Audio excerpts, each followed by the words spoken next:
Emily Kennerk is the founder of Bitchstix, a bold self-care brand on a mission to empower survivors and spark social change. What started as a lip balm company with a provocative name has become a powerful movement, one that challenges stigma, redefines strength, and gives back to survivors of domestic abuse and sexual assault across the country. In this inspiring conversation, Emily shares how she turned a simple idea into a force for good, reclaiming a word once used to shame and transforming it into a symbol of courage, independence, and self-worth. Through passion, purpose, and a commitment to community, Emily reminds us that healing isn't just personal, it's collective, and that even small acts of care can create lasting impact. Hello and welcome back to another episode of Smart Talks. You've already heard the intro of the amazing Emily. We're so excited to be able to chat with her. I mean, just personally, I just think she is incredible, and I love that she's like a female, empowered entrepreneur. I love everything she's doing and what she stands for, and just jumping right in. I mean, Bitchstix is, first of all, such an awesome name. But more than that, like, you're really taking a stance for being courageous and speaking up and sharing your story. But what I want to know is, what is the story behind Bitchstix? Behind the name, yes. It is quite bold, right? People don't forget us. And I think once they hear it, they're like, what is it? And I think for me, the whole backbone of the company was around domestic violence and sexual assault. That's why I started it, and coming up with the right name. I felt that it had to be bold. I think we came along at a time where there were some murmurings. People were kind of talking about it, but this is an essential conversation.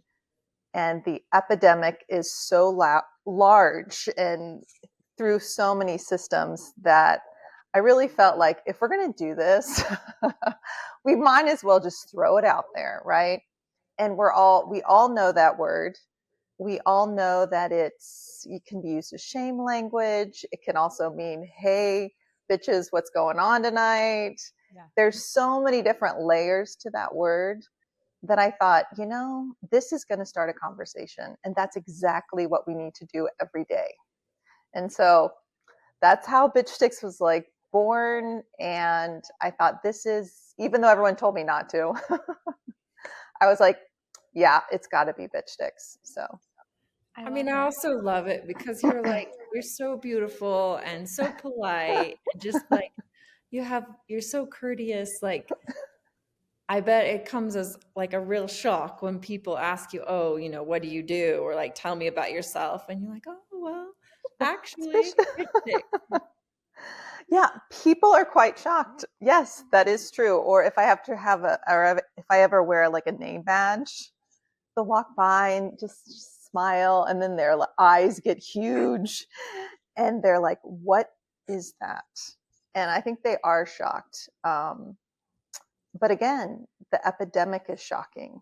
Yeah. It's one of those things where I think that if people took time to open their eyes and see kind of what's going on, or when they do get exposed to it, it's shocking.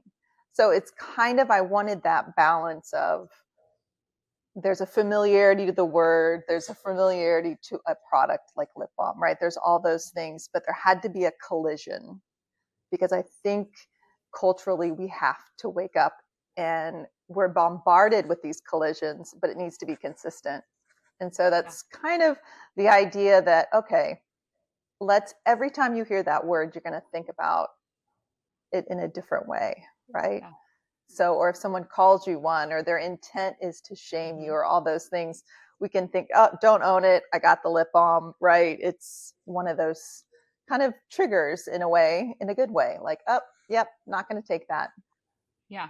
Well, and I love, like, language is so powerful. So the idea of taking this word that has been used to shame women, right? Or that has been derogatory in some way, taking that and making it into something else, right? Culture, like you said, it could be meant for something else. And some females say, like you said, hey bitches, what's going on, right? And Yeah. it's become slang in like a way for females to talk to Endearing. females that Yeah. isn't derogatory, right? But Hmm. then with Bitchstix, you're going even further and you're redefining it to something that is empowering, right? Because your whole Right. tagline is be courageous, speak up. Right.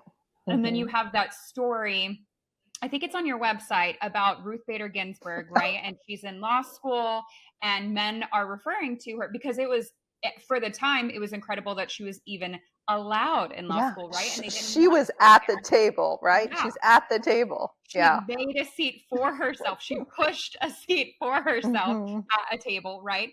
And they're calling her a bitch. And her famous quote is, well, better a bitch than a mouse. Right. So I Absolutely. love that story. And it even gives me like goosebumps Yeah. because it truly is taking that, redefining it, and making it into something that isn't derogatory, but is empowering and is kind of like saying, well, this is who I am because I'm loud, I'm bold, and I speak up. Right. So I love that part of your company. I think you really truly are doing that. So Right. job well done. The No, name. thank you. Well, Well, and oops, sorry, oh, go go ahead. ahead. No, go ahead.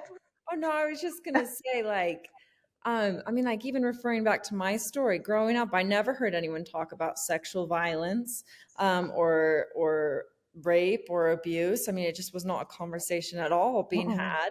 And then obviously I was kidnapped and raped, and I felt immense shame, even though I know it wasn't my fault. Right. And really, that's why we started the Elizabeth Smart Foundation as well, was because we needed that conversation to be had. And I wanted, other survivors to know, like, it's not your fault. You shouldn't be ashamed. Like, there are so Hmm. many of us out there. Like, you're not alone.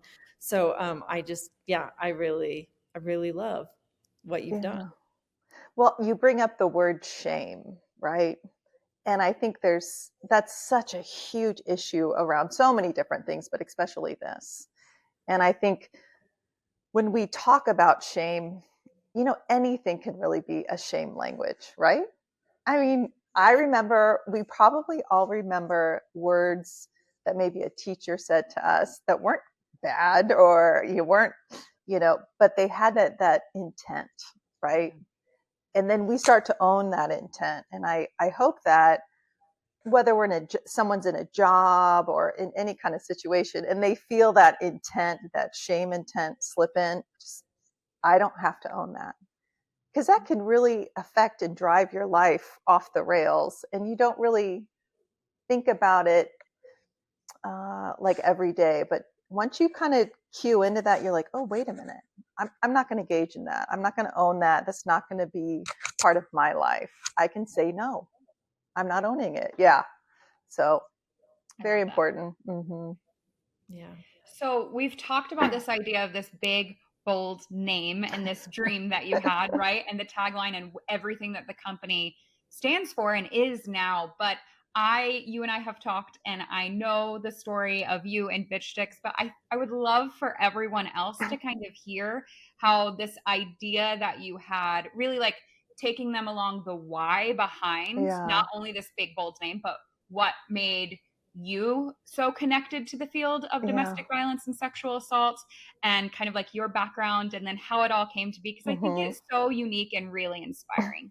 Oh, thank you. Well, my background, I'm an artist. And so I've used language and words and culture a lot to kind of just look at where we're going, what we're doing. And then I also became a college professor at early on, and I had so many experiences with young people, young men and women, and you know, situations happen. They may not feel like they have a safe space, but sometimes I would be that person, right? And I completely understand that I was not a certified person, but they came to me, right? So in that, every time I took a new job, I would look for the resources that were available if this situation would arise, knowing that I wasn't qualified.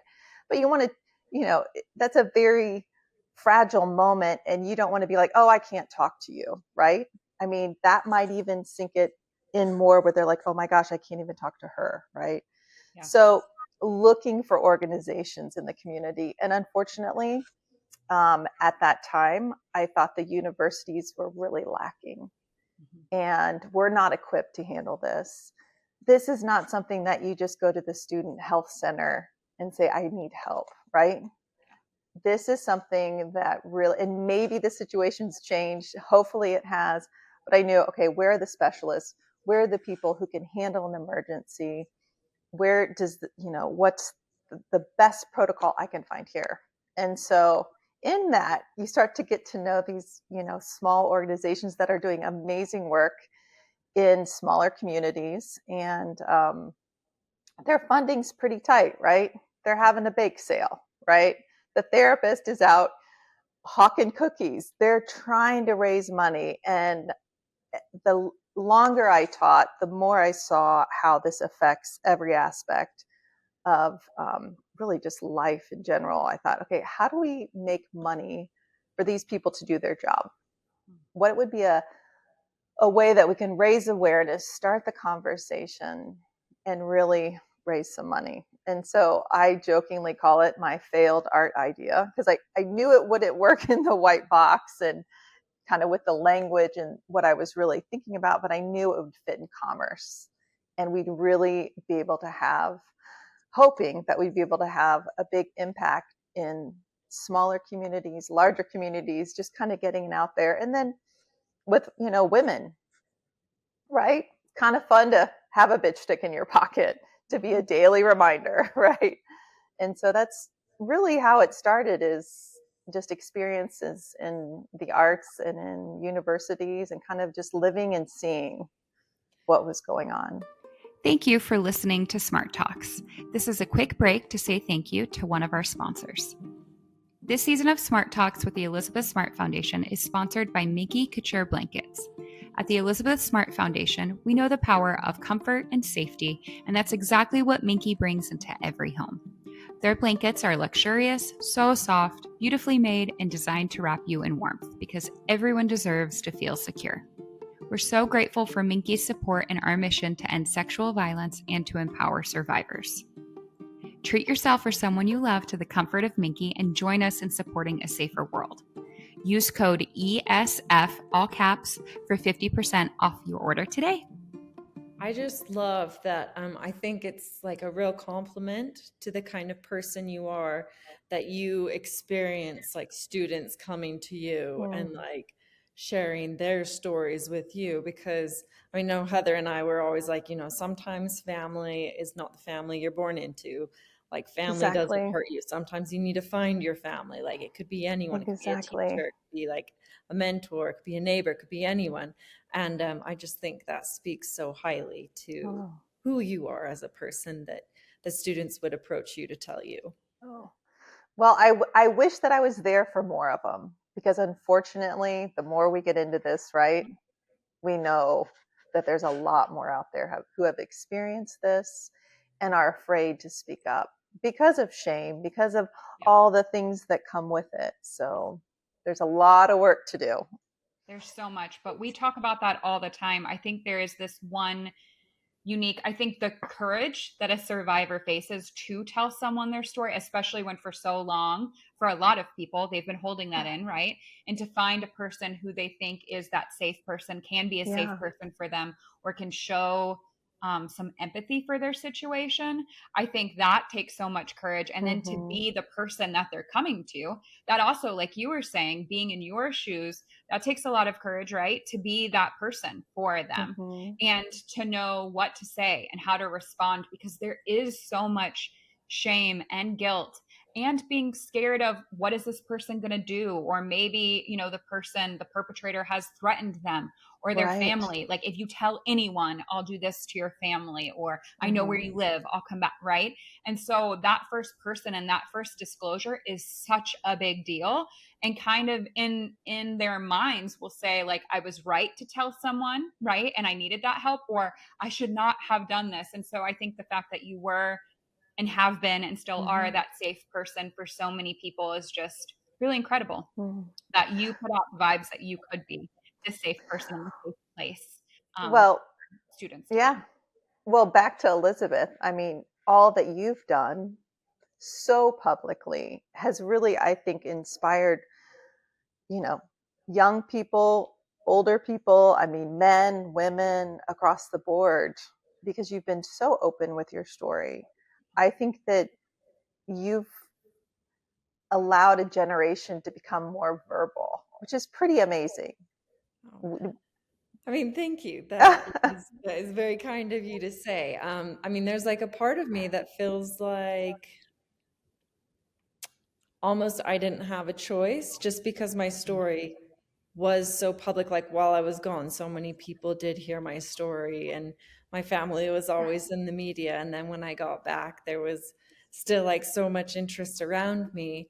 I feel like I'm not downplaying anything, but I guess what I'm also trying to say is like people who just like see a need and step into that role and like fulfill that role, I Yeah. so admire, because had I not been kidnapped, I genuinely don't know that I would have stepped into this field. I mean, Mm-hmm. I feel very passionate about it now, and that's because I experienced it and I like saw the dark side of life. But had I not ever been kidnapped, it's hard to say if I would even be aware Oh, of this whole epidemic of mm-hmm. abuse and sexual violence. Yeah. Which Yeah. I think is why awareness and education are so important. Mm-hmm.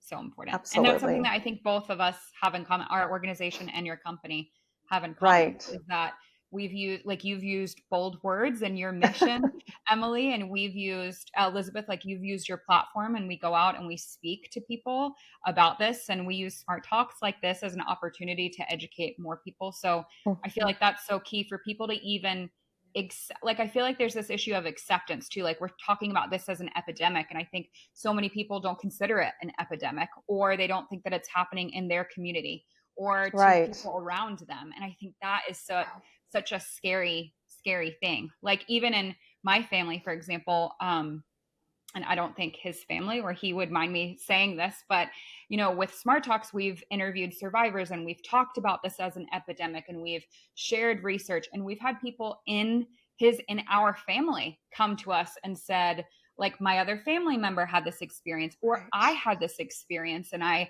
didn't tell anyone. And that is that is big, heavy stuff, right? He's known his family his whole life, had no idea that these Right. things had happened. I had no idea, right? But it's Yeah. not until they hear, maybe they realize what happened to them was a form of sexual violence, or maybe they realize Exactly. it's okay to come forward and tell. And so Mm-hmm. I feel like, again, education and awareness is so important for people to understand that, I think the US number is 1 in 5 women experience Mm-hmm. sexual violence, some type of it in their lifetime. And then in Utah, we talk about this all the time when we're in Utah together. It's 1 in 3 in Utah, which is even scarier, right? All these numbers are horrible, but it's so important that we use anything in our power to Mm-hmm. talk about this, to share research, to define what sexual violence is, what that looks like, and then how to respond to those survivors. So I love that. I want to go back to, though, because I think the story of Bitchstix is still so interesting. You talked to us about the concept kind of that you had and the why behind it.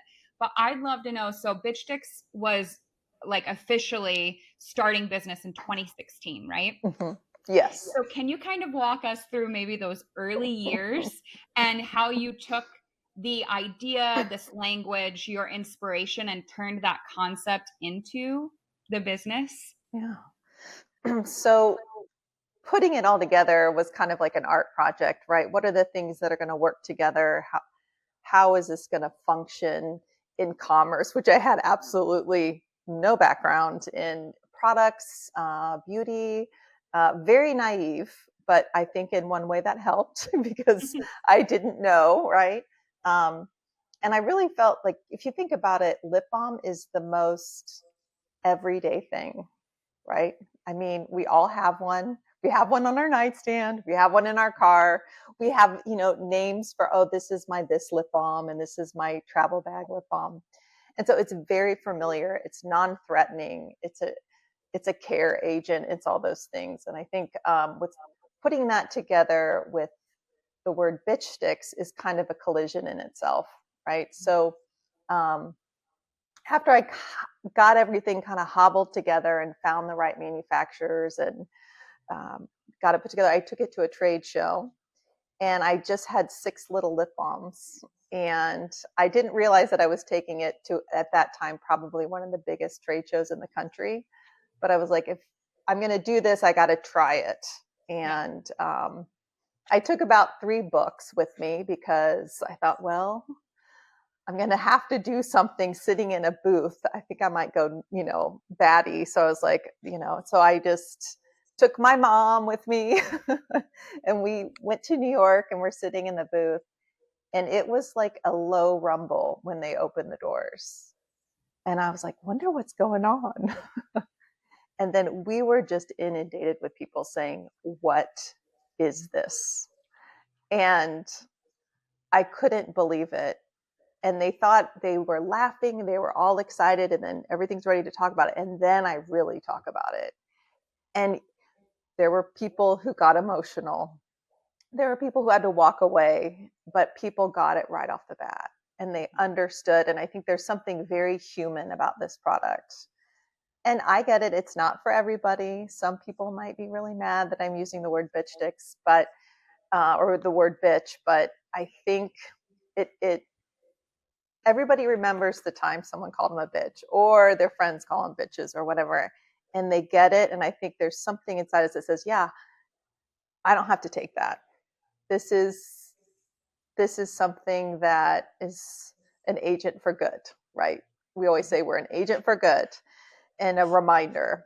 So from there, we were pretty much picked up by small independent shops, and it just started growing. And I knew that I needed to do it kind of from a grassroots standpoint, because I thought, oh, someone will think it's just a flash in the pan. But also the reason I wanted to be in these small boutiques is I think there's a strong need for funding in smaller communities. And so what we do is we ask our retailers to nominate organizations in their local area, and then that's how we find who we fund. So we just don't often, just pick, or, it's not one big place that we give to. It's actually the people who carry us, who have the stories, who say firsthand, this organization's doing amazing work. They've helped us. They need help funding. And that's really kind of all started to trickle together. I mean, I had an idea. It's moved around a bit, but for the most part, it's about how do we get funding to the right people.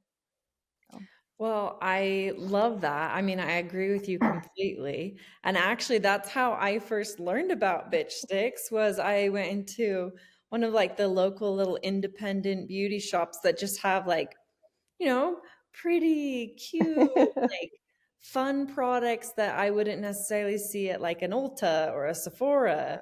And Yeah. just like going in there, and I was checking out one day and there was this box at the counter.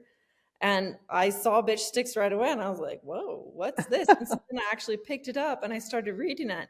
And just because of what I read, I was like, I'm buying this. I'm buying this. And yeah, that's how I first found out about Bitchstix. And I mean, like, spoke to me the second I read it. Mm-hmm. Mm-hmm. I love that. And then I found out because Elizabeth bought it for me as a gift.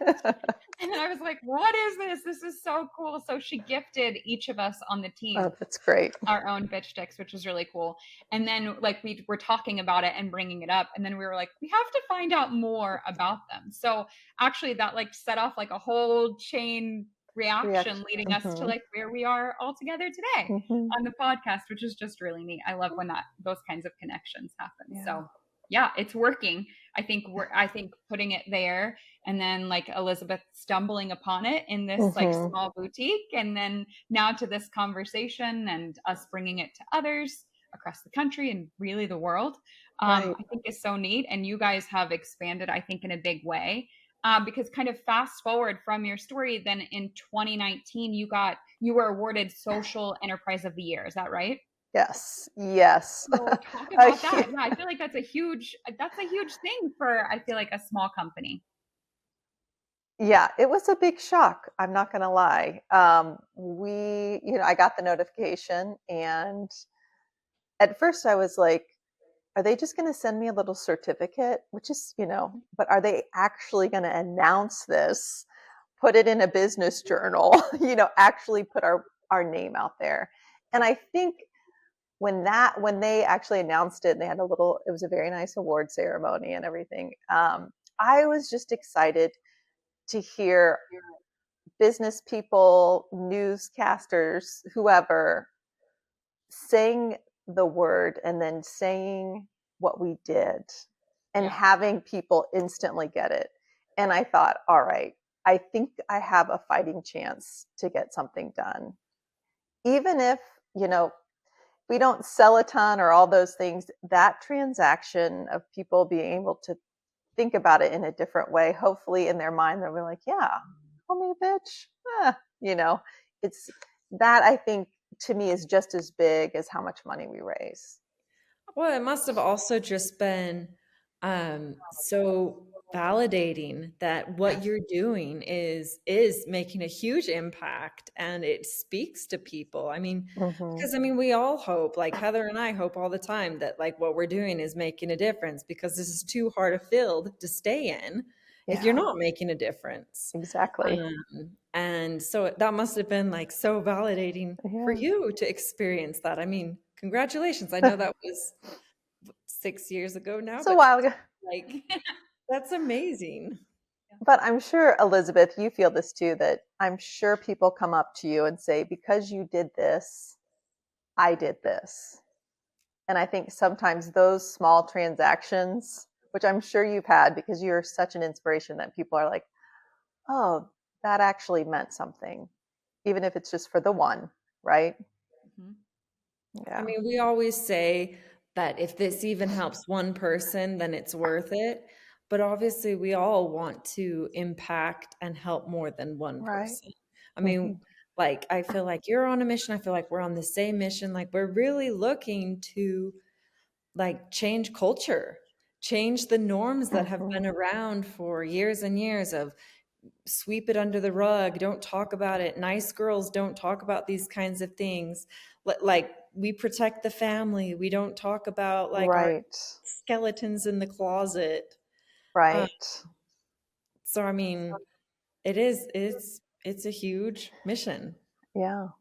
It's trying to break and eliminate the silence of it all, because I think we all see all the wounded walking around. We see the effects of it in families and just lives, everything. It's like, how do we mitigate that and make it a common thing where people say, yep, I need help, or this happened. They need to be put in jail. We need to go to our, you know, all of the laws that need to be changed. I mean, there's so much, it's overwhelming, but I think we just keep going because of the people who do say, hey, this is what happened. You helped me, or you see that little needle move, right? We have to keep moving. Yeah. At the Elizabeth Smart Foundation, we believe everyone deserves to feel safe in their own home, especially survivors of sexual violence. That's why we've partnered with Cove Security, a company dedicated to protecting what matters most. Together, we're providing free security systems and professional monitoring to survivors who need it because safety should never be a privilege. When you choose Cove, you're not just securing your home, you're helping us create a world where safety, healing, and hope are possible for everyone. Head to covesmart.com/ESF to learn more and use code ESF, all caps, at checkout for an additional 10% off of your first order. When I agree. this is, I just feel like this is just a topic that like I mean, it has been again swept under the rug so long, but it's I don't think lots of people realize the gravity of how deeply this can affect survivors, which is crazy because whether you're a survivor yourself or you know someone, I mean, you do Yeah. actually know someone who is a Yeah. survivor. And I mean, I'm sure as you've Yeah. gone on this like journey with Bitchstix, and like I know certainly for myself, like I have seen so many survivors where it has destroyed their lives. Actually, I don't even know that I would call them survivors because they just were not able to, like their life has basically stopped where the abuse took place. Like they have not like had the support or the help or the network of people that you Yeah. can trust around them to help them move forward. They've just been in such a dark place for so long. It almost feels like the difference between them and murder victims is that they're just still breathing. And I know that's like a very strong statement, but those victims, they certainly do exist. And I think that that is such a deep level of empathy and understanding that if you allow yourself to feel it, it's hard. It's hard because I think, like you say, we're all in this and we can recognize it pretty quickly. But I think that maybe that's part of the missing piece is where the people to have the empathy to see that family member and say, something's going on, right? Yeah. How do we help you? How do we, and again, fundraising, trying to find the right, people to do that work who specialize in it, but also it's, that's part of speaking up is saying, not just for yourself, but maybe reaching out to that friend and saying, hey, you may not want to talk to me, but you got to talk to somebody. Or, it could be the person at the register. It could be, yeah, it's hard. Well, It is hard. Yeah. But you're exactly right. it is also a cycle. Like if you grow up in that and no one is there to be like, this is not okay, like this is not Right. appropriate, then, and like you're just raised that way, then how Right. would you ever know that that's not okay? Yeah. Like, how would you know that that's um, completely unacceptable behavior? So, having survivors speak up and talk about what's happened to them, because I feel like stories are, I mean, we can sit and talk statistics all day, but I don't know if anyone's anything like me. Numbers go in like one ear and straight out the other. Right. Um, but I typically remember stories. And I Right. mean, there are stories that still impact me to this day. So when a survivor gets up and shares their story, I think that probably speaks to a greater portion of the population than numbers and statistics ever will. Absolutely. Because by telling a story and sharing your life, you give hope, Yeah. right? And you realize that so many of these people do not have hope. I mean, they've been devastated on such a level, men, women, children, I mean, all of us. But then you hear someone say, well, this happened and here's where I'm at now. Even if it's Yeah. just the next step above, Yeah. that's maybe the biggest step, right? Just to keep moving forward. So that's why, I mean, we're so excited to be working together on something. Did I just blow it? No, yeah, we got it. No, it's perfect. Because I was going to ask you, you mentioned, you said like, if it helps one person, it's worth it. And those stories are what sticks with us. And Yeah.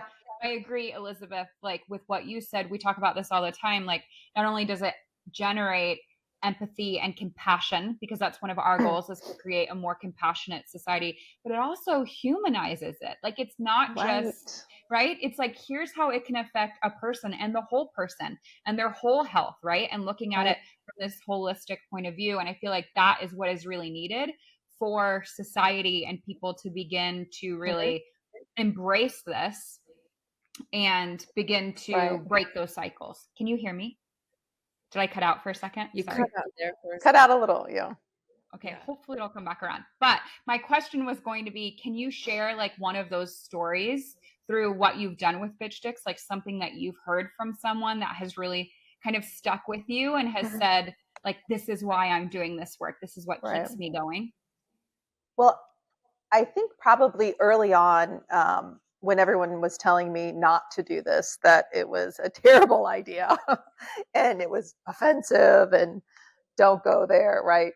Um, this woman was coming up, I think, to tell me that very thing. And she waited in line. We were at an event and she was very upset. And she was fairly young and she just had her arms crossed and she's tapping her foot. And I'm like, Oh no. And so she comes up and, there's like probably she's in line. And so she's hearing me tell why. And she's still mad. And then she's getting closer. And I kind of saw her face soften a little. And by the time she got up in line to talk to me, I just said, hi, like kind of to ease the tension. And she just said, well, I have been called a bitch for 20 years of my life every day. Bitch, get this for me. Bitch, get that. And I was in a horrible, abusive situation. And I finally left. And she said, I've been out for 5 years. I have a life and all these things. And she said, I hate that word. I hate that word. I hate that word. And she said, but I realized that was the last thing he owned on me was that word. Because if I hear it, I lose it. Yeah. And she goes, and I hand her one. And I go, well, now you got the lip balm, right? And she was like, I'm free, and I'm like, that's the power of language. If you are owned by somebody, by what they say, we've got to reconnect with ourselves, who we are, and not let that happen, that someone can own us by a word like bitch. But I think for us, as far as stories, we've had so many people write in and tell us amazing stories and horrible stories and all the stories. But we felt that from the very beginning that we are an agent to help, in the sense that we want to raise money for people. And I feel like it's not my place to tell a story. I'll tell people my story and all those things. But as somebody who is selling a cosmetic, I really felt like, I think we want to create an environment. We want to raise money. We want to do all these things. But we're not going to share survivor stories because that's their story to share. And we would never want to seem that we were profiting off of it. Mm-hmm.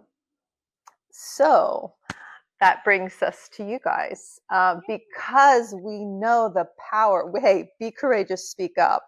Mm-hmm. And your statement of we believe you, that's like the complete circle. We know that we have a piece over here, and you're the big piece of hope and bringing it to the human light that this happens and everything. So we're just really excited to work together on this. So for those of you, for everyone actually, we are so excited because, as we've discussed, I do feel like stories are how we learn. And in my experience, so many survivors want to share their stories, but they don't know where to begin, or they don't know who to share it with, or they feel like they've gotten far enough in their healing that they want to try to help others. So the Elizabeth Smart Foundation and Bitchstix have created a platform, created a partnership for those survivors who are ready and want to begin to share their stories, and help change a culture. Right. And Heather, please pick whatever I dropped. No, I love it. I think that that's such a great announcement. I think just like both of us are purpose-driven and mission-driven organizations, I think this is that as well, right? It's about taking the pain that survivors have experienced and not allowing that to own them, right? Not allowing that label to forever stick. The importance of language we've been talking about this whole conversation, and transforming that horrible, terrible, worst experience of their life into something that can be healing, that they can take back their power, that they can own that. And I feel like at the Elizabeth Smart Foundation, that's been what we've been on our way to. And Elizabeth, you've been such a trailblazer, I think, like we've talked about, for survivors across the world to see that you can rise beyond this experience. And we talk all the time. We say, this is something that happened to you. This isn't who you are. It doesn't have to define your whole life. But I think you've been that trailblazer showing people that it is okay to talk about this experience, that it's not taboo, that in fact, we have to talk about it if we want to break these negative cycles. And so what we've been working towards is basically that platform where what you've created and built, Elizabeth, we can also share that with survivors. And so we already have experienced, as we all go around and talk Bitchstix, Emily, as you go and talk about Bitchstix, and as we go to events and we talk about work, and then Elizabeth, when you're talking to the hundreds of thousands of people you talk to every year, all of us have experienced people coming up to us and saying, I've never told anyone this before, but this is what happened to me. Or after today, I felt so inspired, or you're a safe place or a safe person for me to tell you that this happened to me, right? And so now we want to, like you said, when people are ready to come forward and you want to share your experience, that is where education, empathy, and compassion will happen for communities and our country and people all across the world, right? Is when we humanize this, when we take away those very harmful things, like you said, Elizabeth, that have been normalized in society or in families and growing up, right? And we break those cycles and we change the language and we see this paradigm shift there. So survivors that are ready can come and apply and send in their story, however they want to tell that. And we want to help amplify their voice. We want to amplify your voice and your experience. And we want to help educate people who have not had those same lived experiences so that they begin to understand this issue, the epidemic, and how often this is occurring. And most importantly, we want everyone to understand what this kind of trauma can mean to a person's life. Because that is where I think we will really begin to see the compassion and empathy start for society. And then, of course, we want to tell society how to be that safe person, that safe, empathetic, compassionate person, so that survivors feel like they can go to others in their life. They do have many people that could be that safe space or person for them. So everybody listening, go ahead. Go out and buy your Bitchstix. Yeah.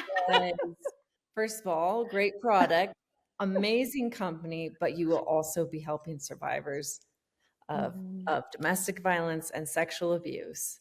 And you can feel good every time you put it on. Yeah. Yes. Well, we're just so thankful for what you all do and the amazing place, space, everything that you've created. It's for us, it's helping us get to that full circle. And we know we have an opportunity to move the needle again, right? We can really push this forward and make a difference. Well, we're so excited. Our partnership is launching this month.